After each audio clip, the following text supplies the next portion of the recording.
ตัวประจำกายเสร็จสับเรียบร้อยใส่อีบอกอีบูดค่ะทุกคนค่ะเตรียมพร้อมสำหรับงานมื้อนี้ของเฮาพุ่นน่ะเห็นบ่เต็มเอเล่เลยค่ะถ้วยซ้ำนำมาก่อนหลังจากที่กินเสร็จสับเรียบร้อยนางก้อยก็สิแช่ไว้จุกๆแบบนี้เลยค่ะยามมื้อเช้าจังค่อยล้างเนาะเพราะว่าหยังว่าติถ้าล้างรอบเดียวแม่ค้าเบิดมื้อจังค่อยถ้าล้าง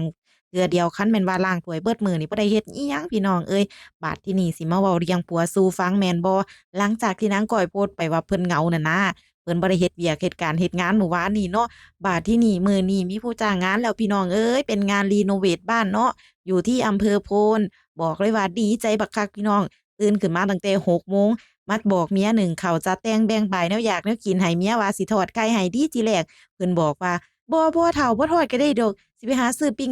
ไก่ดอกว่าซั่นอ้าวแล้วบัดนี้เป็นทรงแปลกๆหรือว่าตำบักหุ่งเมืองพ้นมันแซ่บอีหลีข้อยต้องเข้าไปซิมจักมื้อซะแล้วพี่น้องตำบักหุ่งข้อยมันเริ่มสิบ่แซ่บแล้วเดะข้อยว่านี่ หลังจากที่เว้าพื้นผัวเสร็จสับเรียบร้อยแล้วแม่นบ่เราก็จะโง่มาหน้างานค่ะทุกคนถ้วยก็สิบ่หลายปานใดดอกลือออกมาแล้วน้ำหลายแซ่เต็งเล็ง3กะละมังที่แรกตกอกตกใจอยู่ว่าแม่นถ้วยสิหลายเนาะพี่น้องเราก็จะทำการนี่ล่ะค่ะคอยขัดคอยเกลาแบบนี้ล่ะถามว่าถ้วยหลายบ่แต่ละมื้อลางมื้อก็บ่มีพอไหวพุ่นล่ะค่ะทุกคนค่ะลางมื้อก็พากันไปหากินก๋วยเตี๋ยวหรือว่าสั่งข้าวกล่องกินค่ะเพราะว่าหยังว่าติต่างคนก็ต่างอยากแหมพี่น้อง หลังมื้อบรรยากาศดีผู้นี้ก็อยากซดก๋วยเตี๋ยวยามมื้อเที่ยงผู้นั้นก็อยากข้าวผัดยามมื้อเย็นบาดที่นี่เรานึ่งข้าวเหนียวไว้แล้วเราก็เฮ็ดแนวกินไว้แล้วแม่นบ่ลางคนก็กินลางคนก็บ่กินอยู่แบบง่ายๆค่ะแต่ว่าที่สำคัญกันก็คือช่วยกันเฮ็ดเวียกเฮ็ดงานค่ะทุกคนค่ะ